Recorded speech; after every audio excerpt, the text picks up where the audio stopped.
Most probably 2026 সালের 14ই April সকাল 9:38 সময় সূর্যদেব পুনরায় এই 12টা রাশি ঘুরতে ঘুরতে আবার মেষ রাশিতে গমন করবেন। সুতরাং এই টোটালটাই কিন্তু এই বছরের যে 1432 সনটাকে আমরা পালন করছি, সৌর বছর, সেটাকে কিন্তু পালন করব। এবার টোটাল হরোস্কোপিক ভিউটাকে যদি আমরা নিই, তাহলে বিশ্ববসু ইয়ার তো অবশ্যই বলে গেছেন মুনি ঋষিরা, একটা ওয়েলদি ইয়ার হবে।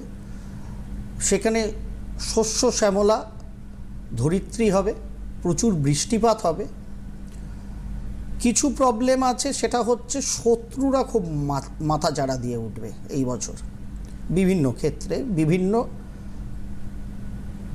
পার্সপেক্টিভে। সেইটা একটা নেগেটিভ অবশ্যই আছে।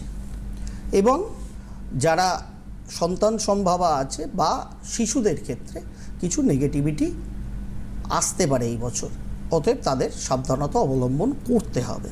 পুরো কথাটাই বলছি এনসিয়েন্ট মুনি ঋষিদের কথা অনুযায়ী। এটার সঙ্গে আমার কোনো সম্পর্ক নেই, জ্যোতিষশাস্ত্রের সম্পর্ক ডাইরেক্টলি নেই।